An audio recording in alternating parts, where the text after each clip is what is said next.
welcome to Hedgehog Hollow. Today's 2-minute tip is a viewer requested one.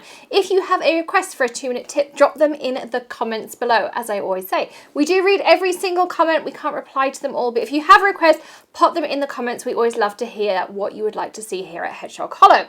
And today I'm going to be talking to you about splatters. So somebody asked me, how do you do splatters without making a huge mess or getting kind of the best splatters? Because I know what it's like. You kind of look at splatters and you're like, oh, but there's not a splatter there, or there's not one there, and I don't like how they came out. And also it's really easy to do splatters but make a huge mess.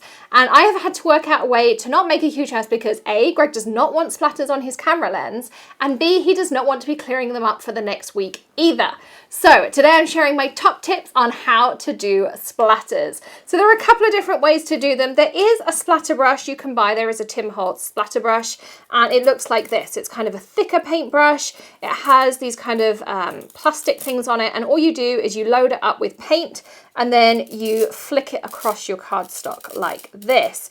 Now this works better with things like acrylic paint. So if you're using your distress paints, if you're using an acrylic paint, then I would work with your distress splatter brush. However, if you're working with things like your P.H. Martin's pen white, which is my favorite white splatters, or you're working with your oxide sprays, or you're working with your re-inkers, or you just want to make an ink splatter, then I do not recommend the splatter brush, for me at least. And I always say that craft tools are a very personal thing. I don't find this gives me the best splatters, or it makes a heck of a mess. So if you're going to use this, then use your splatter box, because that's what it's there for.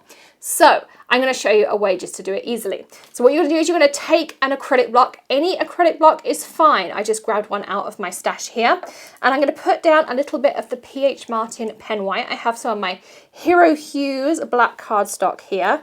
I'm going to screw off the lid, and I'm just going to put a few drops down onto my acrylic block here. And you'll see that this stuff is a little bit thicker. Sometimes you need to thin it down with water, but I like to have a nice thick white. But as I say, you can add a little bit of water if you want to. And then you're just going to kind of mix it up like this. You can see how I'm just kind of mixing it, and then you're going to start flicking. And you see how when I flick off the edge, I get a nice kind of splatter. And that is it. Now my area of mess is limited to my glass mat. So I just have it here. And you could work on that waffle flower mat that I showed you the other day. If you didn't see that review, check the top right hand corner now. If you work on the glass mat, which you know I will love to work on, that's also easy. Or work on one of the Tonic Easy Clean mats. Again, I'll pop the links in the video description for you. But it's super simple, and your clear up is easy. Grab a baby wipe, you can clear up. You just take this little bit off the edge of your your acrylic block here. That's going to go too, and you're just going to wash your paintbrush off. Or you could use your rinse well. Again, all of those links will be in the video description for you. We'll link them up in the order of the video to make it super easy, and I'll link up that pen white too, because you saw how easily it popped on your black cardstock, which is something I love about that pen white. Even when it dries, it's going to pop as much as that, which some of the other inks don't do on your black cardstock. So that is my tip for splatters: easy cleanup and getting the best splatters. And as I say, if you want slightly lighter splatters, just thin it down. You can really kind of play with the consistency too. And you can do this with re-inkers, your distress oxide re-inkers, your distress inks. And you can also do it with an ink pad. Just pop your ink pad down on your acrylic block, and you can flick, or you can give it a spray with water and then flick to get splatters that way too. The thinner it is, you will not get those kind of longer streaks. I only got the longer ones because the material is a little bit thicker. So that's today's tip. As I say, if you have a request for a 2-minute tip or a technique you're struggling with, something you're struggling to store, you can pop them in the comments below and we'll add them to our request list. Thank you so much for joining me today at Hedgehog Hollow. As I say, don't forget to check out all the links in the video description, and don't forget to hit that subscribe button and ring the bell for our daily videos here at Hedgehog Hollow.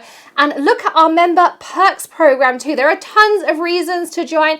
Not only are you supporting the Hedgehog Hollow, but you get tons and tons of savings for your crafty purchases, money off at all of your favorite stores around the globe, which is absolutely fantastic.